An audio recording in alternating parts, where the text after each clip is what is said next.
മാതിരപ്പള്ളി സ്വദേശി അൻസിലിനെ കളനാശിനി നൽകി കൊലപ്പെടുത്തിയ കേസിലാണ് ഇപ്പോൾ പോലീസ് തെളിവെടുപ്പുമായി പ്രതി അധീനയെ ഇവിടെ വീട്ടിലെത്തിച്ചത്. ചേലാടുള്ള വീട്ടിൽ വച്ചായിരുന്നു അധീന അൻസിലിനെ കൊലപ്പെടുത്തിയത്. ഇതിന്റെ ഭാഗമായി പോലീസ് അല്പം മുൻപ് അധീനയെ ഇവിടെ വീട്ടിലെത്തിച്ച് തെളിവെടുപ്പ് നടത്തി. ഫോറൻസിക് സംഘത്തിന്റെ കൂടെ ഉൾപ്പെട്ട ഒരു പരിശോധനയായിരുന്നു നടത്തിയത്. ഏകദേശം അരമണിക്കൂറോളം ആ ഒരു പരിശോധന നീണ്ടുനിന്നു. അതിനുശേഷം ഒരു ബാഗ് കണ്ടെത്തിയിട്ടുണ്ട്. വിശദമായിട്ടുള്ള മൊഴികൾ അധീനയുടെ ഭാഗത്തുനിന്ന് ശേഖരിച്ചിട്ടുണ്ട്. നേരത്തെ 3 ദിവസത്തെ കസ്റ്റഡിയിൽ കോതമംഗലം പോലീസ് ഇന്നലെയാണ് അധീനയെ വാങ്ങിയത്. തുടർന്ന് കളനാശിനി വാങ്ങിയതായി പറയുന്ന കടയിലും എത്തിച്ച് ഗൂഗിൾ പേ ട്രാൻസാക്ഷൻ അടക്കം വിലയിരുത്തിയുള്ള ഒരു പരിശോധന നടത്തിയിരുന്നു. ഇവർ ഈ കൊലപാതകം ചെയ്യുന്നതിന് മറ്റുള്ള സഹായങ്ങൾ ലഭിച്ചിട്ടുണ്ടോ എന്നടക്കമുള്ള കാര്യങ്ങൾ പോലീസ് പരിശോധിക്കുന്നുണ്ട്. നേരത്തെ ഇവർക്ക് ഒരു സാമ്പത്തിക ഇടപാട് ഉണ്ടായി. അതുമായി ബന്ധപ്പെട്ടുണ്ടായ തർക്കമാണ് ഈ കൊലപാതകത്തിലേക്ക് നയിച്ചത് എന്ന ആരോപണം ബന്ധുക്കളടക്കം വച്ചിരുന്നു. 29-ാം തീയതി രാത്രിയാണ് അധീന സുഹൃത്തായിട്ടുള്ള അൻസിലിനെ ഈ വീട്ടിലേക്ക് വിളിച്ചു വരുത്തുന്നതും തുടർന്ന് 30-ാം തീയതി രാവിലെയോടെ അൻസിൽ ഇത്തരത്തിൽ തനിക്ക് അധീന വിഷം നൽകി എന്ന വിവരം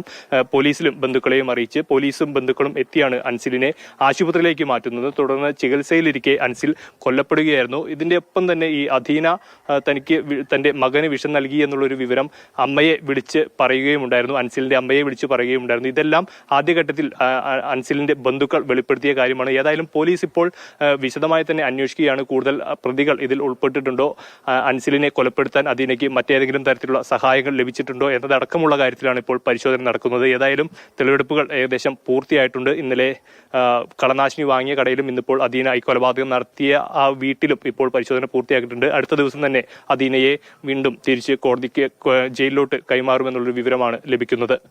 മനോജ് മാടശ്ശേരിക്കൊപ്പം വിഷ്ണു പ്രകാശ്, മാതൃഭൂമി ന്യൂസ്, കൊച്ചി.